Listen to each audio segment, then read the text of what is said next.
Good night, viewers, and welcome to this another program, Advancing the Cause. May I, first of all, before I commence this program, tender an excuse for the Honorable Comrade Coretta MacDonald, MP and General Secretary of the Guyana Teachers Union. And I want to apologize to our viewers also for this late start. It is not from our side, so to speak, but from the side of those who want to prevent us from bringing you the facts. But we are still going to be able to do what we have to do tonight. Our topic tonight is the declining standards in the public service and the education system. And so we are going to go in this order, and the order is that we are going to deal first of all with the budget cycle, functions of the sub-treasury, and this would have been a request prior to the last program. We are going to deal with some education issues, GTU, Ministry of Education issues, public service issues, eyes in the sky issue, and then we have a conclusion. May I advise the public or general viewing public that all these areas for discussion would have been at the request of our viewers and by extension, very many concerns from other persons. So tonight, I want us to be able to look very quickly at the budget cycle and how is it is important to the public service and how is it we are in a failed system as it relates to the budget cycle. There is a particular time in the year, which would I be in June, July, thereabout. The Ministry of Finance would issue a budget circular to all agencies. And so those budget circulars would go to the head of those budget agencies and would specify certain dates and times of submissions and then the final submission to the Ministry of Finance for that hearing, so to speak. And so there would come a time when the budget would be read in Parliament, the National Assembly, and then there's going to be the appropriation after the debate. Whatever sum is going to be appropriated to any agency, it now becomes very important for that particular sum of money under the different heads to be able to be spent for the programs as approved under the hand of the head of the budget agency. And I want to make reference to that once more. Under the hand, the appropriated sum under the line items would be able to be spent and that the programs executed by the head of the budget agency. And so what is happening? There are projects that are going to be advertised in the public domain for persons to tender. There's going to be that opening of tender. There's going to be the evaluation process. There's going to be the award process. And persons are going to sign their contract based on the specification of the project that they would have to undertake. Whatever time that project would take, it becomes the responsibility of the head of the budget program, his or her technical officers, to be able to monitor these programs and to make requests for the necessary payments. Those requests for payments are made to the Ministry of Finance. In each region where it comes to the regional system, in each region there is a sub-treasury office which represents the Accountant General, the Ministry of Finance, so to speak. And so that the sub-treasury would receive these payments for the contractors. And I want to make it clear that it is not the sub-treasury that would do any preparation of any payment. They have a duty only to ensure payments are made. We have been told that in recent times that the sub-treasury, the officer, so to speak, and I want to point out more particularly in Region 2, that the sub-treasury officer gives the clear indication that he or she is the person that is so responsible for the payment, and that is not true. So based on the request of our viewers, I have just made that kind of general statement as it relates to the function of the sub-treasury and going back to the appropriation and who is the person. And that person, so to speak, would be the accounting officer, the head of the budget agency. In the regions, it would be the regional executive officer, and not, I repeat, and not the sub-treasury officers as they claim to be. So I want to set this clear tonight so that our viewers would have a better understanding of how things ought to operate and not the way things are operating. And so having cleared that, I want to deal with some of the education issues. And the first thing I want to deal with is a piece of correspondence that would have been sent by the chief education officer. One of the items would have been that they are not going to do any annual examination this year, but what they are going to do is continuous assessment. I want to make this point. The chief education officer in that particular piece of correspondence would have given the indication that continuous assessment is happening for the very first time. I want to allow him to know that continuous assessment would have been there for many, many years. And continuous assessment is part of an instrument that would allow us to be able to make a judgment on the performance of those under our charge or cohort, so to speak, at what level they operate, at what grade they operate. And so continuous assessment is one of the many instruments that would be used to allow us, those classroom teachers, to make that judgment. And so it is not a strange something.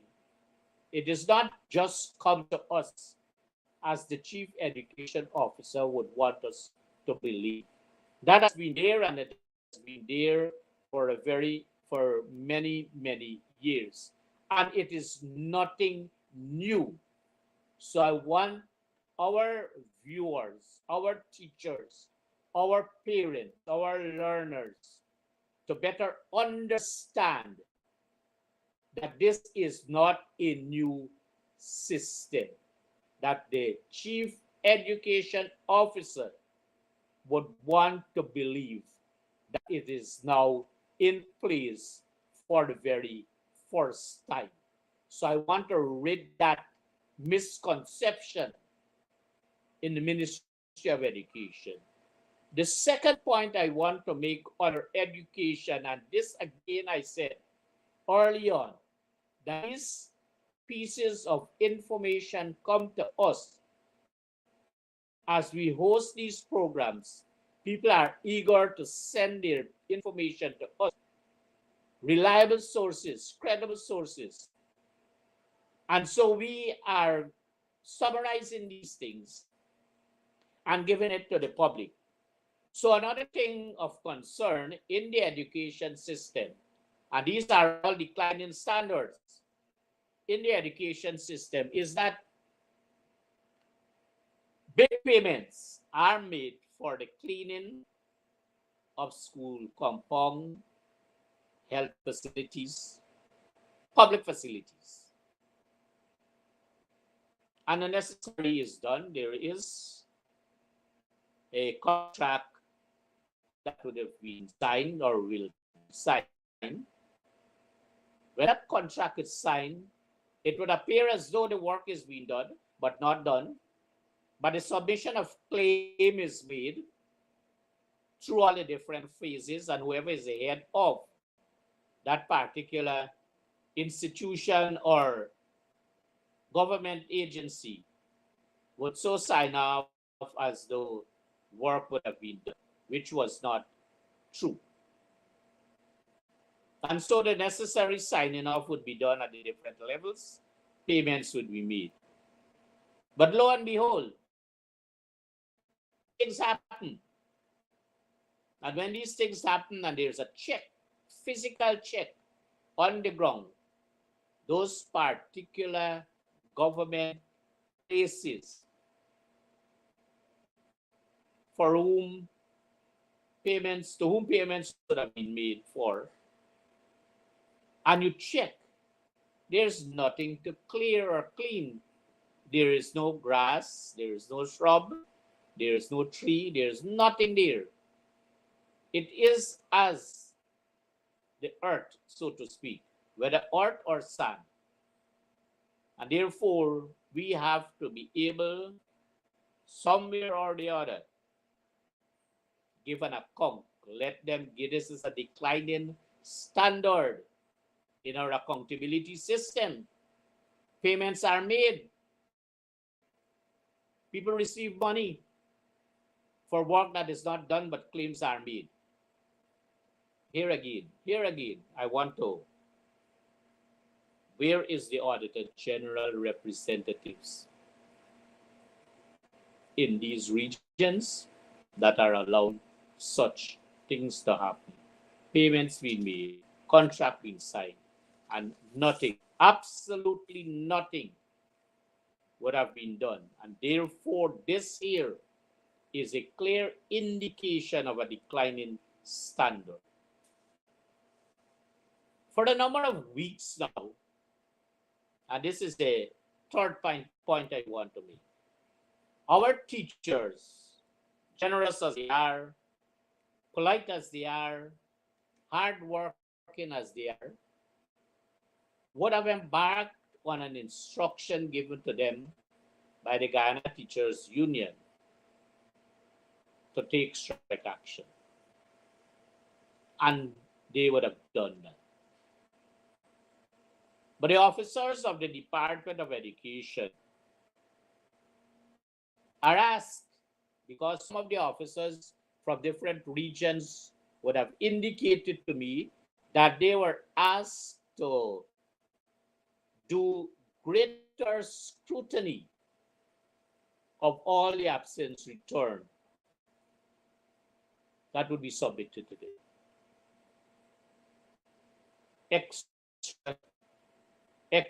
have to extract the names of the teachers absent and submit same to the Central Ministry of Education.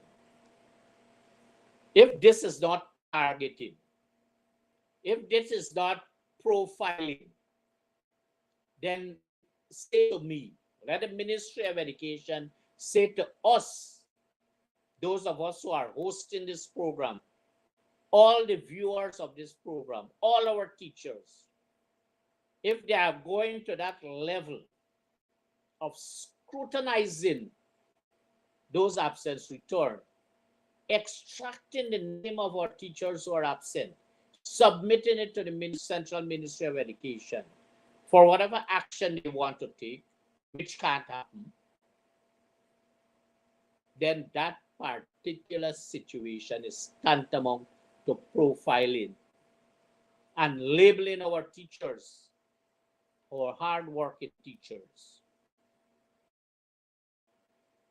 It is alleged, and we want to strongly believe that because we recognize it happened early on in the protest action.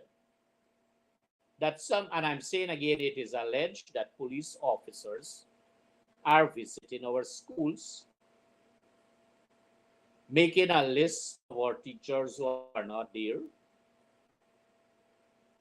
and whatever other information they take, we do not know what they are doing with such information. Again, it is irregular. And if the commissioner of police is listening to this program, and I know if they are not listening, they have other persons from the Ghana Police Force that are listening. Or if the Minister of Home Affairs is listening to the program, let me just say in kind words to them that they must kindly ask the police officers to do what is policing and not what our teachers and our education officers have to do. This is not going to drive any fear in our teachers. And for teachers who are listening, I want you to understand, whether you're there or not, and you hear that police officers are visiting your school to extract information on your absence or your presence or your whereabouts, don't be alarmed and don't become afraid. You have not committed a crime. And they must go and search for those who commit crime. And they know them. And they know them. And they don't want to deal with them. So I thought it best that I should deal with that on the education and to show again the declining standard. One of a very serious matter came to us. And that matter has to do with pageants that are taking place in our nursery schools. It is reported and it is alleged that these nursery schools are holding pageants for the children. This is very demoralizing, I say to you, the viewing public. Very demoralizing to our children at that age. This is bad. It is terrible for the delivery of education and the education system as a whole. This is a very poor reflection. It gives a poor reflection of the head teachers, the teachers, and only those are involved, I'll say. The officers of the Department of Education and the officers of Central Ministry of Education. Because there has to be a link, and education is about a link and a performance. And if our children at that level is asked to be able to engage in an immoral act, so to speak, it allows for our children to think differently. And therefore, I am calling tonight. I'm calling out the Minister of Education. I'm calling out the Chief Education Officer to be able to look seriously in a very professional way about this serious and degrading state of affairs in our nursery schools.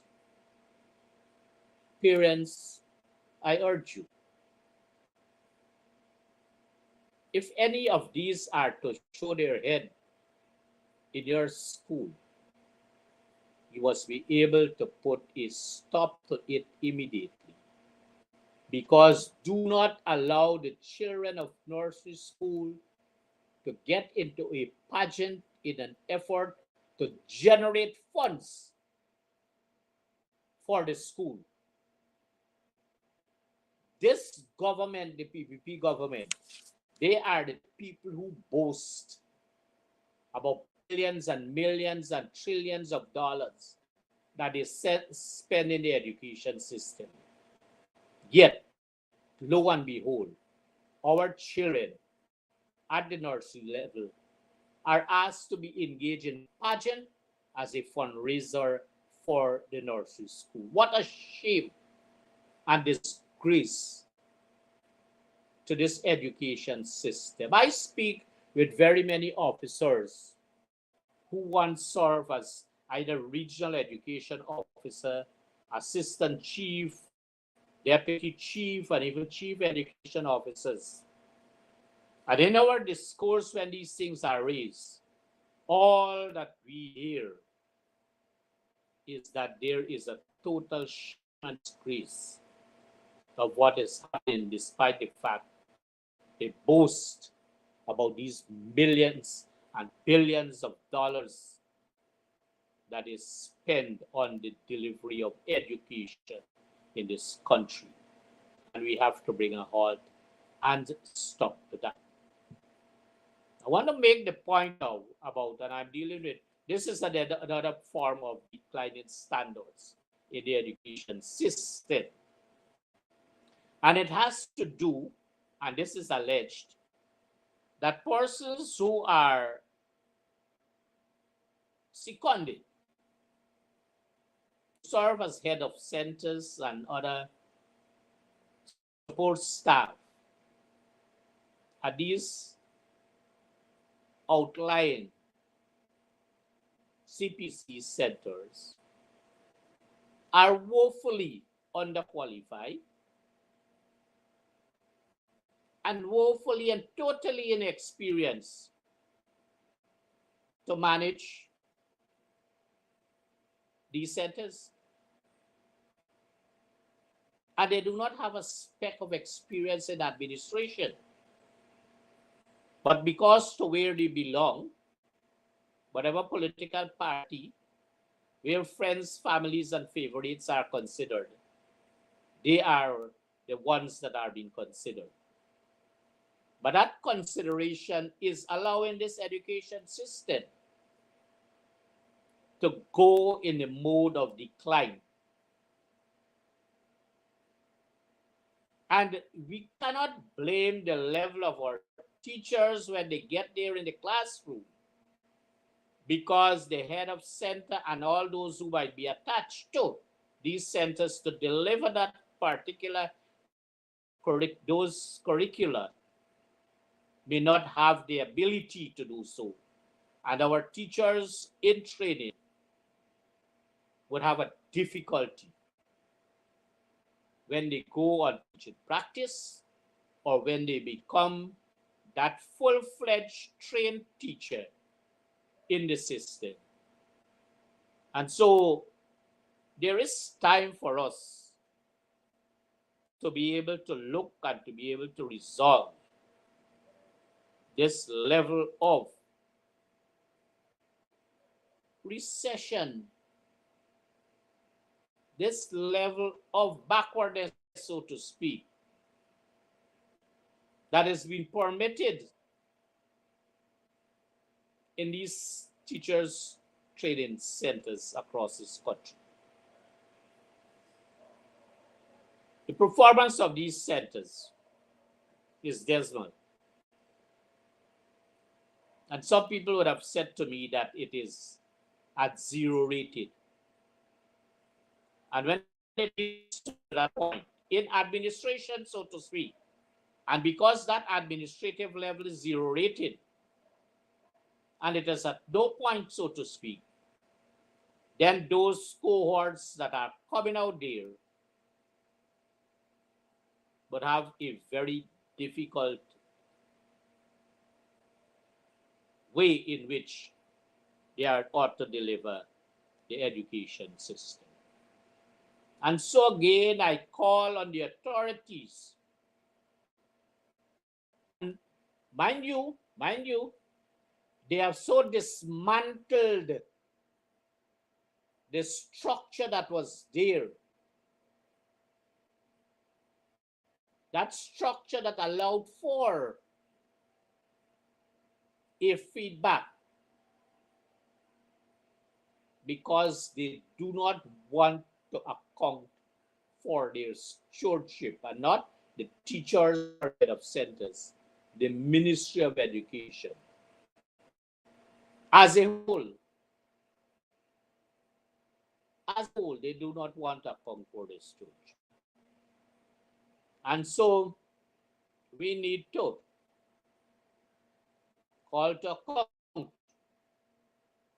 the Ministry of Education in all its ways and forms for allowing our centers, our education centers, our satellite centers to be better managed with qualified and experienced persons, not friends, families, and favorites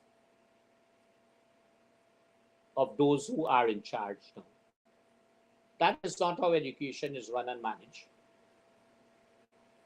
And there is where we have that decline of standards, so to speak.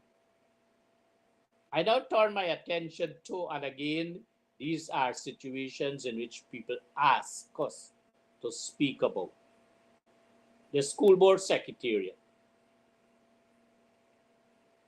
We are told, and we very well believe that the director or the coordinator, whoever, whatever style that status is very inexperienced. And in that particular area, very underqualified to perform such a duty. And because of that, it is alleged that all school board managed by the school board secretariat are all overstaffed, employing their friends, families, and favorites.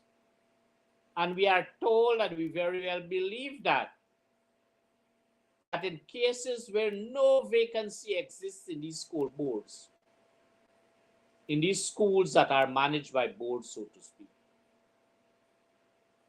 that persons are still being employed as teachers.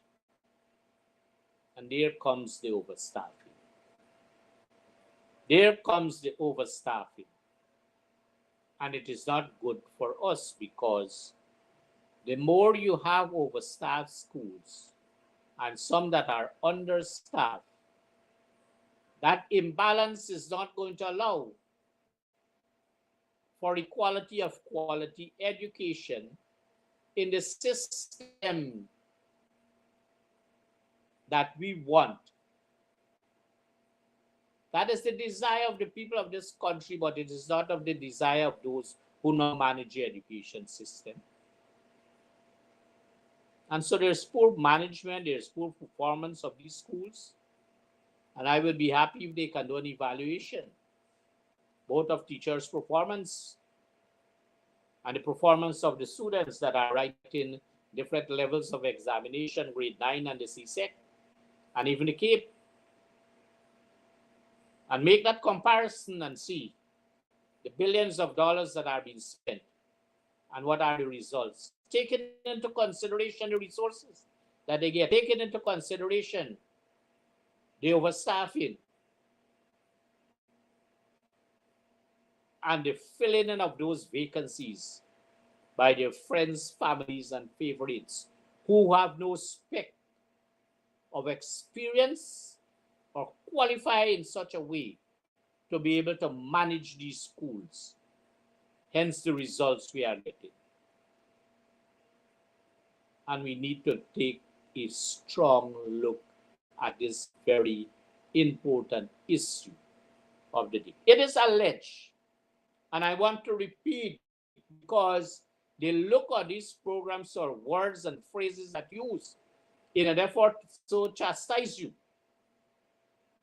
But those of us who are on this social media platform, on this side of the continuum, we are very careful of how we use our words.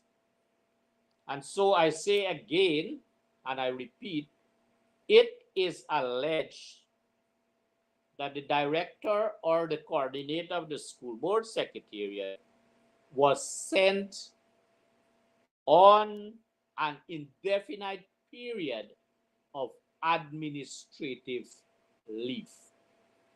I want to repeat this so our viewers would know what is happening in this country and the education system and the school board secretariat. I start by saying again that it is alleged that the coordinator or the director of the school board secretariat was sent on an indefinite period of administrative leave.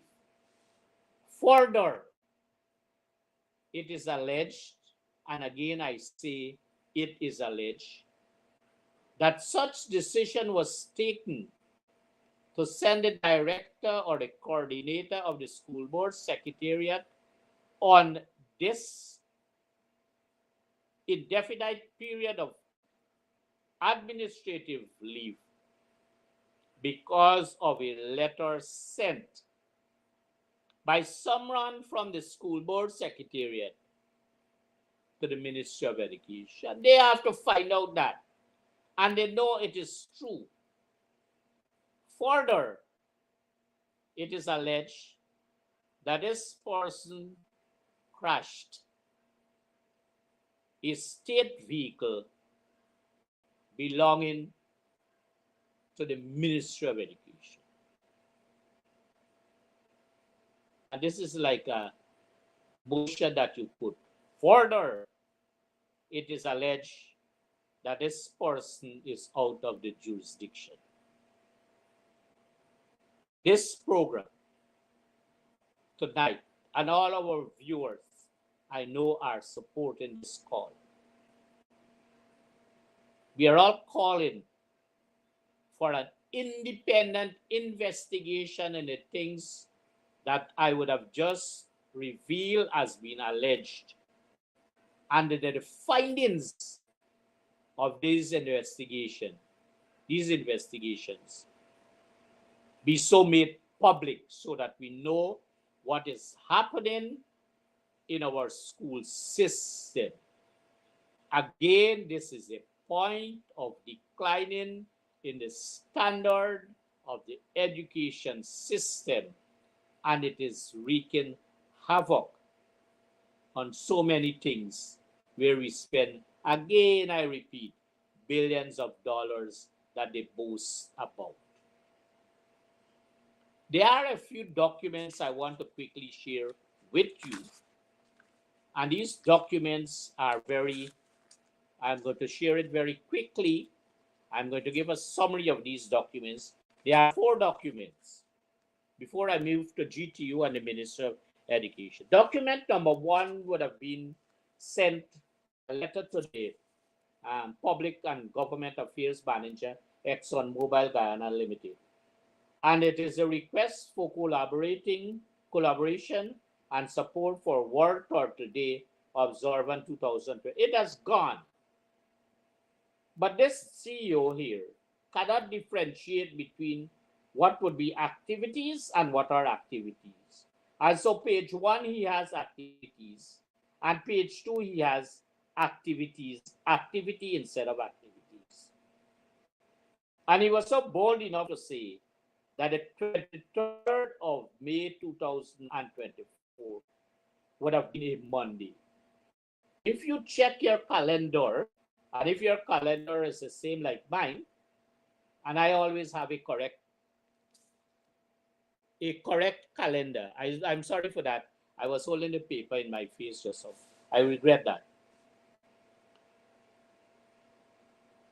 The 23rd of May 2024 would have been a Thursday and not a Monday.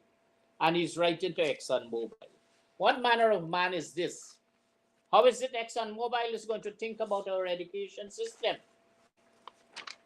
And so there is where we go again. There is where we go again. A system in which there is declining standard. Now the CPC, this is the second document, would have put out a attention all new applicants. And it says a number of things, the schedule and whatever. Documents required. National ID card. This is questionable, whether these children have or not. And maybe they might have. depending from which home they come. They might have, right? NIS card. These are not workers. They are students entering into training college. So this is a no-no. PIN number. Again, this is a no-no. Birth certificate, that is good. Academics, they have academic qualification. If the child has more qualifications, what do you say? Put the S in the bracket, qualification or qualifications. And this is a training college document. Police clearance. This is a difficult task in this region to get police clearance. And some other things, 3 passport size photograph for the in-service. Appointment letter only in service. Well, we can agree with that. Registration fee. While you talk about this billion of dollars and you ask our teachers who are now going into training to be able to pay a registration fee of $12,000. If this is not shame on this government, then something else is wrong. To ask our teachers in training college to pay a registration fee of $12,000, and you had a massive budget for education, and yet you are asking those cohorts who are now going to enter training college to pay a registration fee of $12,000. This is shame and disgrace on this Ministry of Education. Again, declining standard. Again, declining standard in teachers' training in this country. Some time ago, this is a third document. Some time ago, we made mention of the sum of $12 million that would have been paid for rental for some building under the hand or charge of education last year. I asked the question again, and I want to see if it is reflected in the Auditor General report that this $12 million, it is here in the budget, so it had to be spent. $12 million. Which building they rented for $12 million. I'm going to keep harping on this here until we get the desired results from it here. Somebody has to be accountable for this here. Somebody has to be accountable. And I want to know if at this stage the Auditor General would prevent himself from being involved in this here. And then the last of the documents I want before I go on to GTU Ministry of Education matters.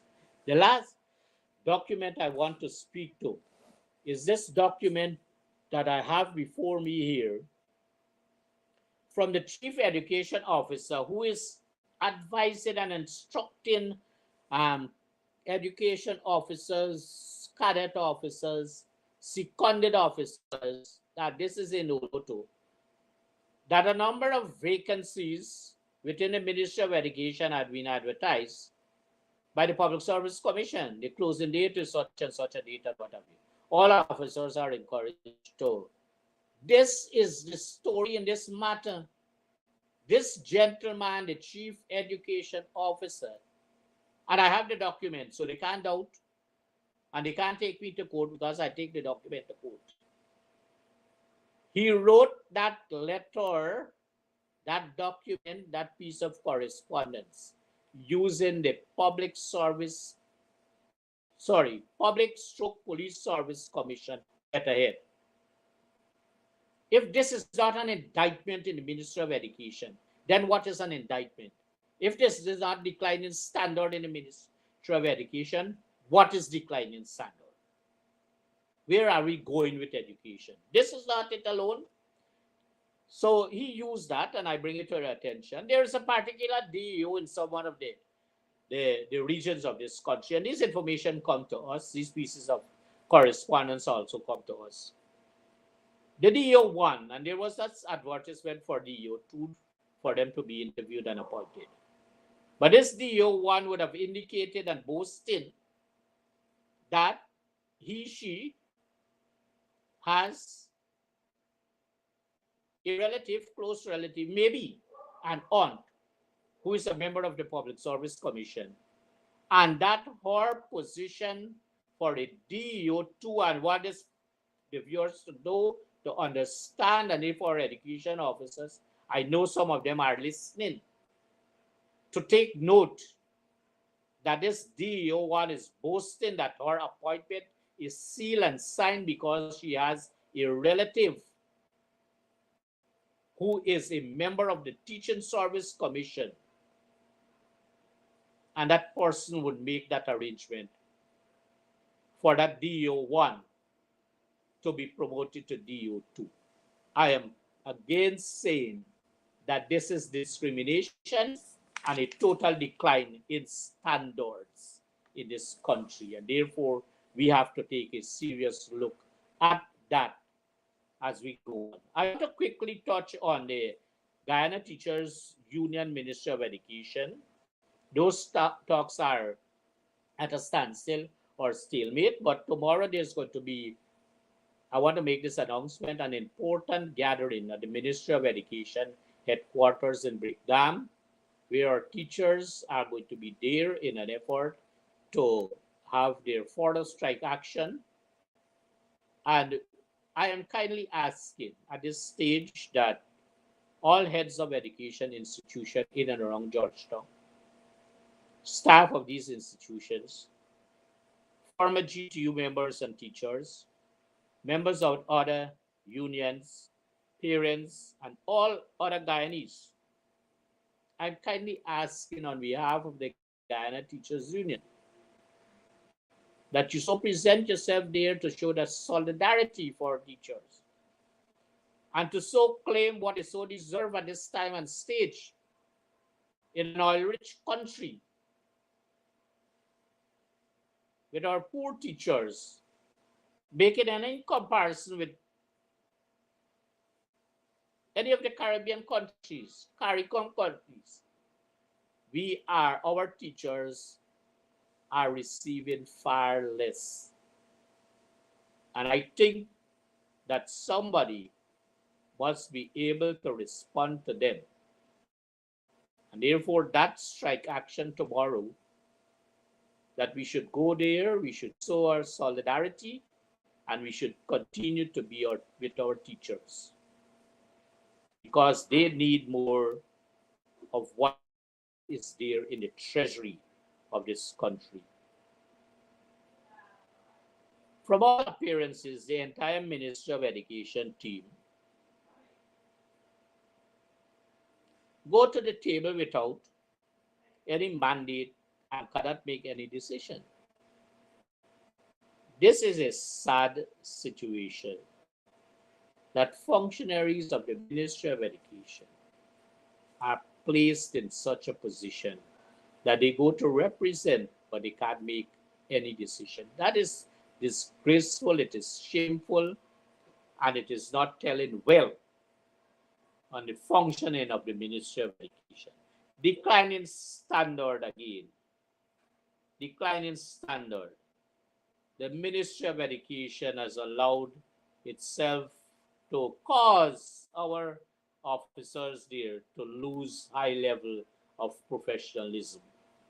And not only that, because they would have allowed themselves to co-opt people into positions, fork them and throw them there.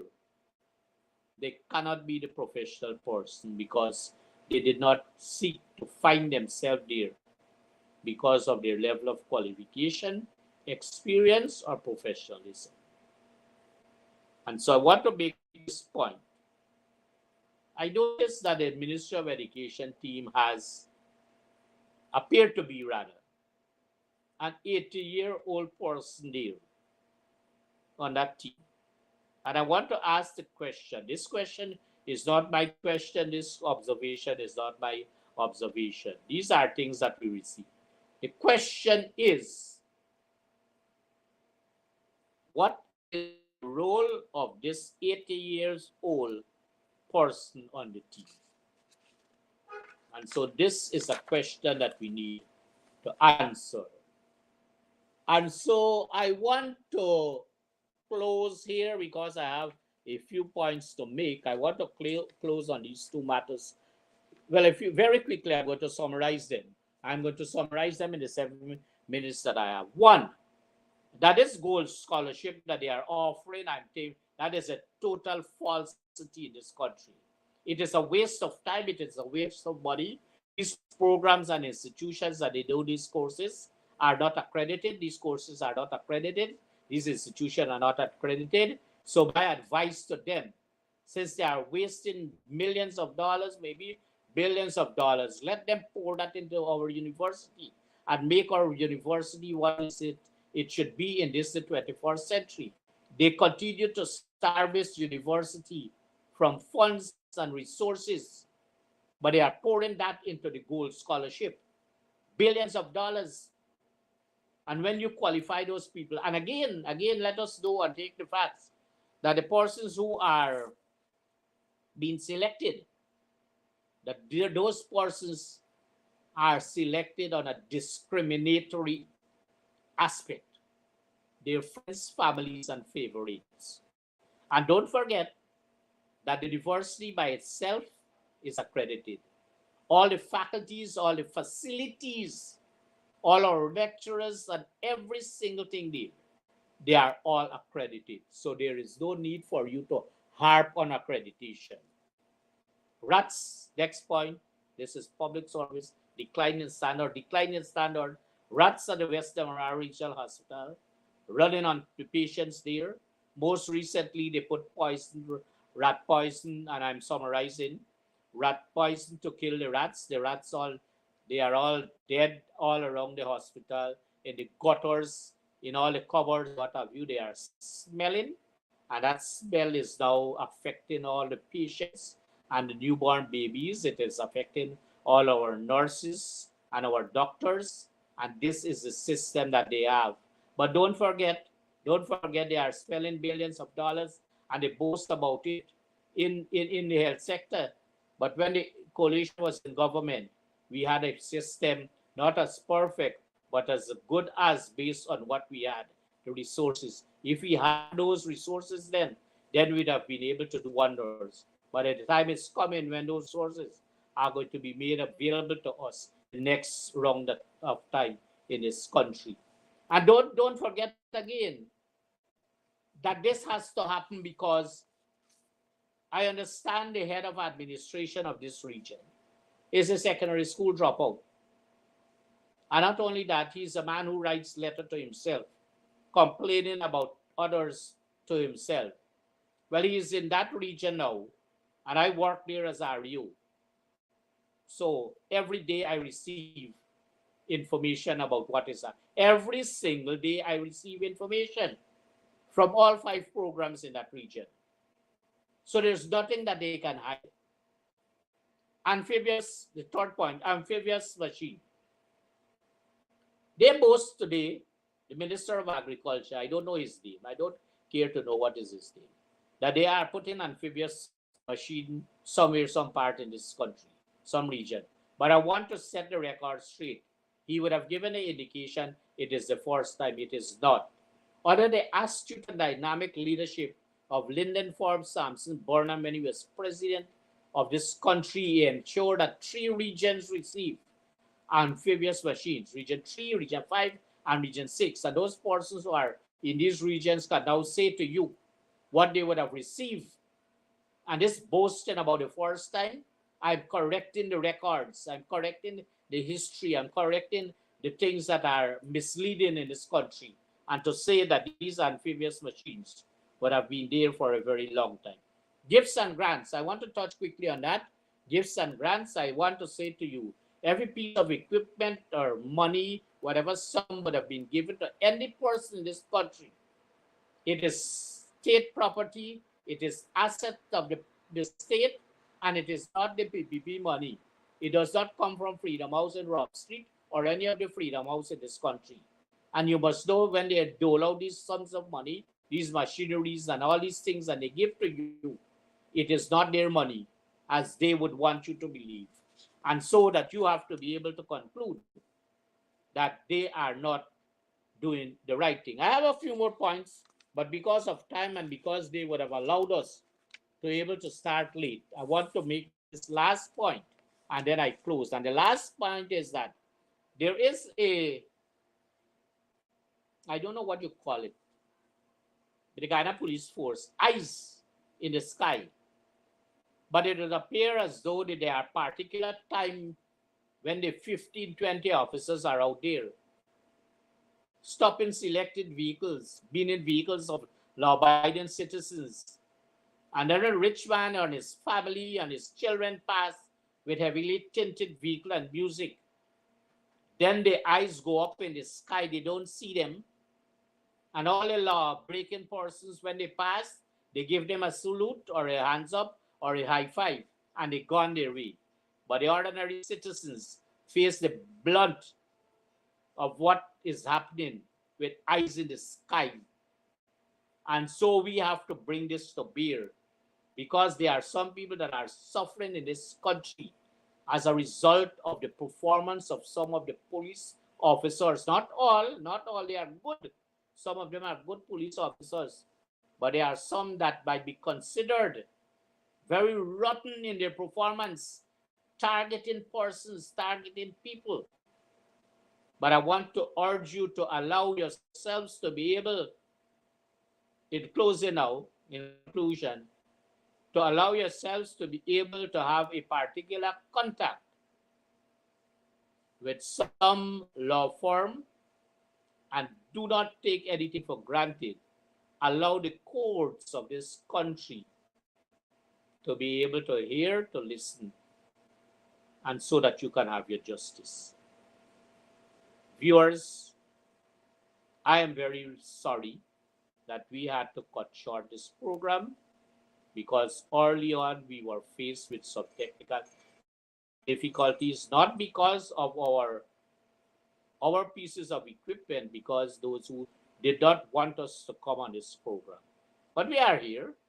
We continue this program next Wednesday at 6:30. And I want to say good night and thank you very much. Continue to look at this program and continue to offer your suggestions and guidance so that we can be able to hold and to have a wonderful program every Thursday. Sorry, every Wednesday at 6:30. Thank you. May God bless you.